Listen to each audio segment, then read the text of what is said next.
Doing a front crank seal on a 96 Nissan Altima KA24DE engine.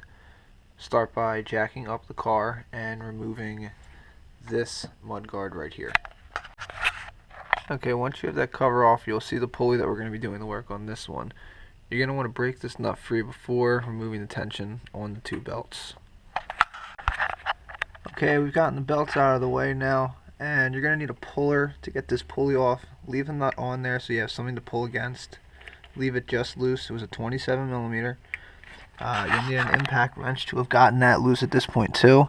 Leave it just a little bit loose, and then you can hook your pull up to the side to get this off. This is keyed. This is how I set up my puller. I go back on the second side of the wheel like that. I use two junk sockets that I'm willing to sacrifice, and I'll use the impact gun lightly to get it off until I start to see it move, and then finish it off by hand. Okay, this is pre-pull. We'll be taking it off like so. It's a huge fucking pulley. As you can see, there's the key. The key will remain on the shaft, and that's the seal we'll be replacing right there, which does look to be suspect. Okay, I'm about to put the new seal in, which would be this one here. Everybody has their own ways of pulling these out. Don't be a jerk off, don't be a jitbag, just get a seal puller. It makes such quick work of doing something like this. I've heard a million ways people do this. Just get the seal puller. Quick work. Okay, here's a couple things that I cannot stress enough. Make sure when you're putting your seal in that you're driving it with something appropriately sized.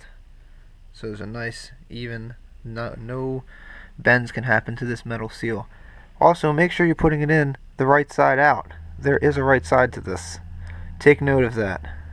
The writing is on the. You should see the writing when you put it in. Okay, we have the new seal seated. You want to run your finger around and make sure that you have it seated level. You'll feel if there's any ridges and it's not there. Another tool, it's not really specialty or anything like that, be a dead blow mallet. It's very easy. You don't have a lot of room to swing under here. If you can hear, it's weighted inside. It makes your hammer not bounce when it hits. Give you a little bit extra push when you get this in there.